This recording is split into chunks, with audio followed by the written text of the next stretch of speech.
নমস্কার, শুভ সন্ধ্যা। শনিবারের সন্ধ্যায় আপনাদের আবারও একবার স্বাগত জানাই আমরা শিক্ষা শোলক অনুষ্ঠানে। সপ্তাহ শেষের অর্থাৎ কর্মব্যস্ত সপ্তাহ শেষের এই শনিবার যা কিছু কাজকর্ম মিটিয়ে আগামীকালে একটু ছুটি পাওয়া, একটু বিশ্রাম নেওয়ার অবসর। আর এই অবসরে নিজের মোবাইল ফোনটিকে একটু ঘাঁটাঘাঁটি করা, বন্ধুদের সাথে কথা বলা, তাদের সঙ্গে মোবাইলেই যোগাযোগ রাখা, এগুলো তো আমরা করি। কিন্তু এই অবসরে যদি আপনার মোবাইলটি কেউ হ্যাক করে নেয় কিংবা আপনার অ্যাকাউন্টটি হ্যাক হয়ে গেল, তাহলে কি করবেন? সেক্ষেত্রে আমরা যতই চিৎকার চেঁচামেচি করি না কেন, নিজেরা যেটা জানি না সেটা নিয়ে আমরা কিন্তু অথই জলে পড়ি। আর কোনো কোনো ক্ষেত্রে আমরা অবশ্য পুলিশ ডিপার্টমেন্টকে, অর্থাৎ যেখানে সাইবার ক্রাইম যা হয় সেগুলো যেখানে যারা ওখানে দর্জ করে রাখেন সেখানেও আমরা খোঁজ খবর নেই, করি, কিন্তু সেটাও খুব একটা মনোমতন হয় না। তখন আমরা বাড়িতে এসে বলি কেউ যদি এই বিষয়ে একটুখানি জানতো তাহলে খুব ভালো হতো। একদম আজকের আমাদের শিক্ষা শুল্কের বিষয়টাই হলো এটি, সাইবার জগতে প্রবেশের ছাড়পত্র, যেখানে বয়সকালীন অবসর কোনো ব্যাপার নয়, যেখানে যে কোনো বয়সের ছেলে মেয়েরা কিংবা বয়স্করা পড়াশুনো করতে পারেন যদি আপনি আগ্রহী হন। এবং যুগ যেভাবে এগোচ্ছে তাতে এটাও একটা পড়াশুনোর সিলেবাসের অন্তর্ভুক্ত হওয়া উচিত, এমনটাই মনে করছেন আজকের যুগের তরুণ তরুণীরা, শিক্ষার্থীরা, এমনকি আধুনিক ভাবনায় ভাবিত অভিভাবকেরাও।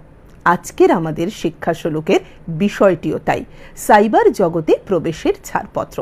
আর এই নিয়ে যিনি কথা বলবেন তিনি আমাদের স্টুডিওতে উপস্থিত হয়েছেন। স্বাগত জানাই তাকে, ডক্টর মলয় করঞ্জাই। ডক্টর করঞ্জাই, স্বাগত আপনাকে আমাদের আজকের এই অনুষ্ঠানে।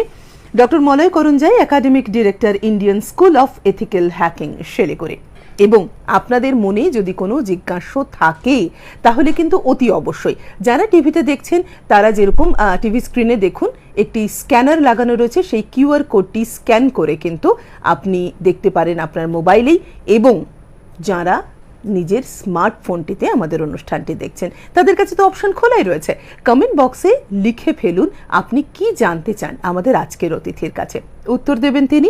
তাহলে অনুষ্ঠানের পথ শুরু করি। আজকের প্রথম প্রশ্ন, বর্তমান সময়ে গতানুগতিক যে ধারায় আমরাও পড়াশোনা করেছি, সেই ধারায় পড়াশোনা করে ছেলে মেয়েদের আদৌ কি স্বপ্ন পূরণ হবে? খুব ভালো প্রশ্ন। এই প্রশ্নতে আমরাও ভীষণভাবে চিন্তিত যে ছাত্রছাত্রী বিগত বহু বছর ধরে এই গতানুগতিক পড়াশুনো, যেমন শিলিগুড়ি কলেজ বা অন্যত্র অসংখ্য সাবজেক্ট রয়েছে, বিষয় রয়েছে, যে বিষয়গুলোতে আমরা সকলেই পড়াশোনা করি বা পড়াশোনা করাই, এবং সরকার বাহাদুরের নিয়ম নীতির মধ্যে থেকে, বিশ্ববিদ্যালয়ের স্ট্রাকচারের মধ্যে থেকে সেখানে পড়াশুনো হয়। কিন্তু পড়াশোনার তো একটা নির্দিষ্ট লক্ষ্য রয়েছে এবং ছাত্রছাত্রীদের বিভিন্ন ক্যাটাগরি রয়েছে, সবাই তো আর ফার্স্ট হয় না, ফলে সবাই তো আর সেখান থেকে ইউনিভার্সিটি পিএইচডি করা বা এলসওয়্যার ভাবা অ্যাটমিক রিসার্চ সেন্টার বা টাটা ইনস্টিটিউট অফ ফান্ডামেন্টাল রিসার্চে বা আইউকাতে গিয়ে পড়াশোনা সবাই করতে পারে না। মাঝের একটা ব্যান্ড থাকে যারাও ভালো কিন্তু ততটা ভালো না, তো সেই জাতীয় এবং তারপরের একটি ব্যান্ড থাকে। তো আমরা যখন ছাত্রছাত্রীদের কথা বলি, সার্বিকভাবে ক্লাসে পড়াশোনা করানোর সময়ও আমরা মাঝামাঝি একটা লেয়ারকে ধরে নিই, যার ওপরে বেশ কিছু ছাত্রছাত্রী অ্যাডভান্স থাকবে এবং নিচের কিছু ছাত্রছাত্রীও সেই ব্যাপারে উৎসুক হয়ে আমাদের কাছে প্রশ্ন করবে। ঠিক একইভাবে এই যে গতানুগতিক যে পড়াশুনোর ধারা চলছে, আমরা ল্যাঙ্গুয়েজের 4-5টা বিষয় পড়ি, বাংলা, ইংরাজি, হিন্দি, নেপালি, সংস্কৃত বা physics, chemistry, mathematics, zoology, botany, microbiology, physiology, computer science, and so fourth, এত সাবজেক্ট, আর্টসেরও অসংখ্য সাবজেক্ট, জিওগ্রাফি, ফিলসফি, ইকোনমিক্স, ভালো ভালো বিষয়, এর গবেষণা হয়েওছে, আগামীতেও হবে।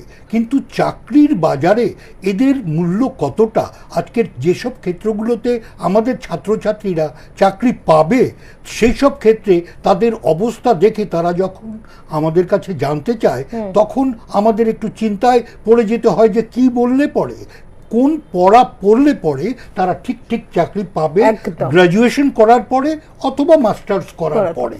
সেই জায়গাটা থেকে আমরা নতুনভাবে চিন্তা ভাবনা করার একটা প্রয়োজনীয়তা অনুভব করি। সেই ক্ষেত্রেই এই এথিক্যাল হ্যাকিং বিষয়টা, এখন ব্যাপারটা হলো যে অনেক বিষয় সামনে চলে আসছে।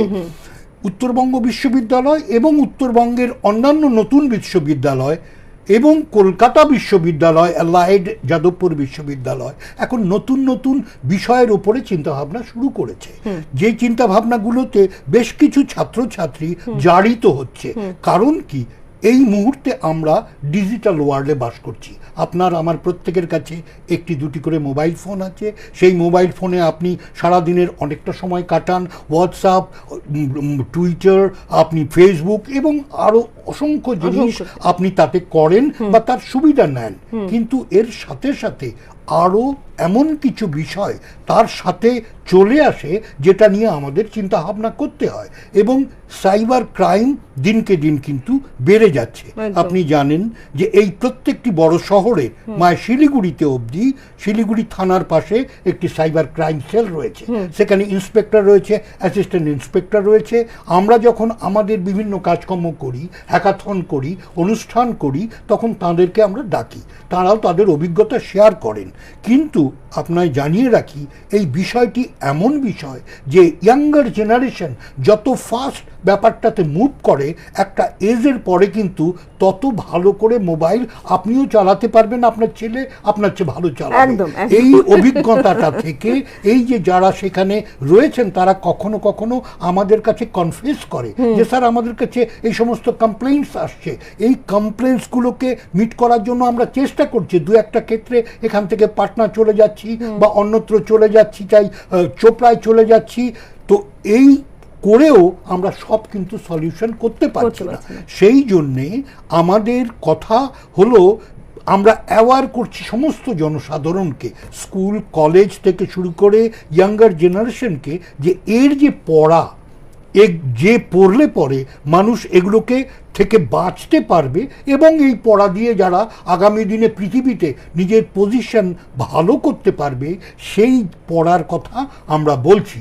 মাকাউট যেটা আমাদের রয়েছে, Maulana Abul Kalam Azad university of technology, যেটা আগে West Bengal university of technology ছিল, যার আন্ডারে সমস্ত ইঞ্জিনিয়ারিং কলেজগুলো এবং অন্যান্য মাকাউট অ্যাফিলিয়েটেড আরও বেশ কিছু কলেজ ওই আন্ডারে রয়েছে।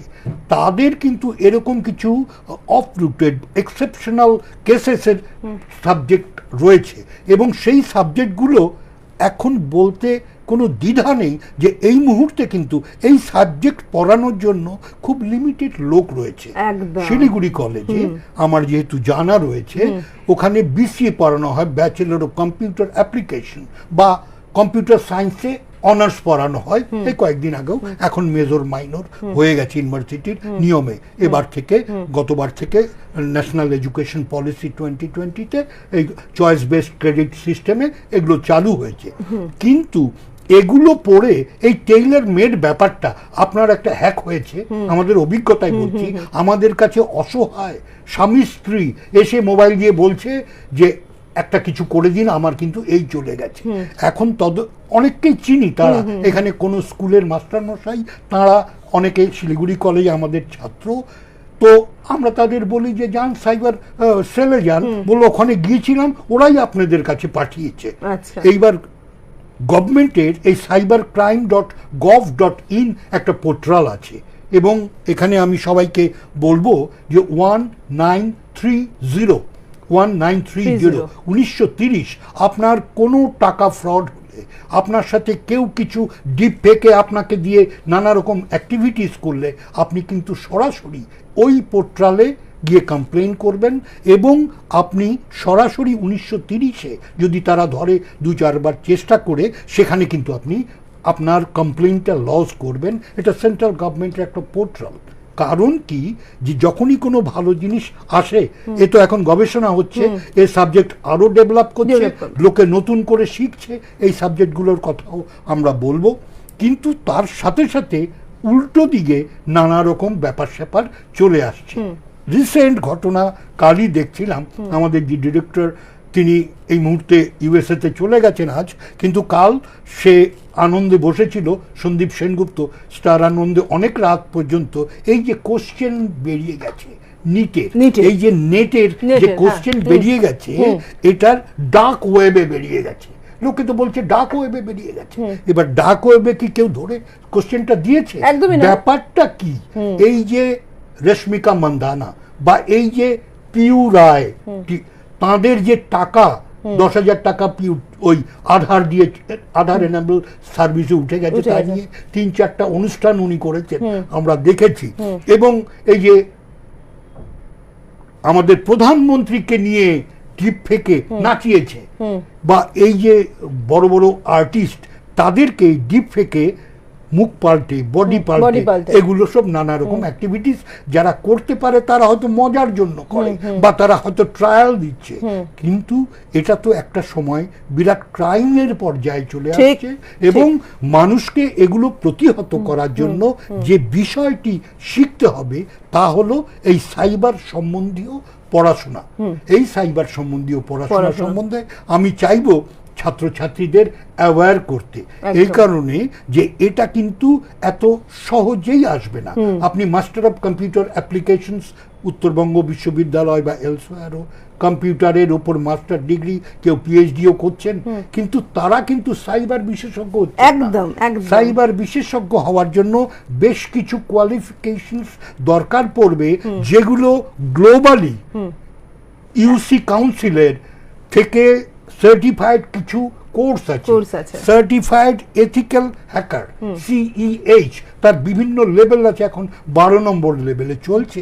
এইগুলো পাশ করতে হয়, পাশ করলে তারা ইউস কাউন্সিল বাইরে থেকে, বিদেশ থেকে তাকে সার্টিফিকেট দেয়, এবং তার কিন্তু সে রেজিস্টার্ড হ্যাকার। আপনাকে, আপনি যদি চান আপনার মেশিনে বসে আপনাকে সে হ্যাক করে দিতে পারে। একদম। আমরা অনেক সময় দেখেছি সিনেমাতে যে কোনো একটি ছেলে, সে হয়তো খুব নিজের মতন করে সে করছে, কোনো গোপন মিশনে, কোনো গুপ্ত মিশনে তাকে নেওয়া হচ্ছে, এবং তার যে এই হ্যাকিং করার যে কোয়ালিটি, সেটা নিয়ে সেই সিনেমাটি কমপ্লিট হলো, যে এটার জন্যই সেই জঙ্গিরা ধরা পড়লো, ইত্যাদি ইত্যাদি বিভিন্ন। এবং এই সিনেমাগুলো দেখতে দেখতে আমার একটি ক্যারেক্টারের কথা খুব মনে হয়, আমার মনে হয় আমি বললে পরে আপনারাও এর সঙ্গে রিলেট করতে পারবেন।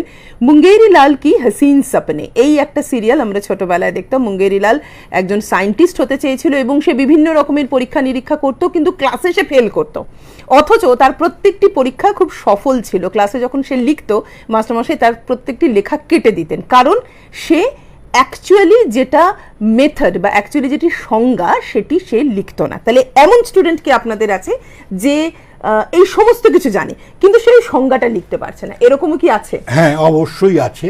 আমরা তখন বলি এতে অভিভাবক, অভিভাবিকা, প্যারেন্টস বা টিচারদেরও বিরাট রোল রয়েছে। আমরা তো খুব একটা প্রথাগত শিক্ষা করে থাকি, বই পড়তে হবে, এই প্রশ্নের এই উত্তর করতে হবে, একদম প্যাকেজ মতো লিখতে হবে, লিখলে বেশি নম্বর পাবে, বেশি নম্বর পেলে তুমি ফার্স্ট, সেকেন্ড, থার্ড, তারপরে তুমি ওটাই বসলে, এই করলে, সেই করলে, কোথাও একটা পড়লে। কিন্তু মৌলিক জিনিস, মৌলিকত্ব কিন্তু এমন একটা জিনিস, সেটা কেউ কাউকে কিন্তু ওর মধ্যে ইনপুট করতে পারে না। তো তার ফলে এই যে বেশ কিছু ছাত্রছাত্রী, আমি এখানে সেই বিদ্যায়তনের নাম বলছি না, এই শহরে যেহেতু আমরা কাজ করি, এমন কিছু বাবা মা তাদের ছেলেকে 7-8-এ পড়ে, তাদেরকে নিয়ে আসছে যে আমার ছেলে এইটা তো এখানে এই কোর্স পড়তে পারবে না, ওকে একটু সুযোগ দিন, ওকে, ও দারুণ করে। আমরা রিসেন্টলি একটা হ্যাকাথন করলাম। হ্যাকাথন মানে হ্যাক করার একটা কম্পিটিশন। এই হ্যাকাথন মানে CTF করে আর কি, ক্যাচ দ্য ফ্ল্যাগ বলে, এটা খুব প্রচলিত। কলকাতাতেও 22 তারিখ আজকে একটা হ্যাকাথন হয়েছে আমাদের সেন্ট্রাল অফিসে, বিরাট গ্যাদারিং। আমরা শিলিগুড়িতেও হ্যাকাথন করলাম, এই মাসখানেকও হয়নি।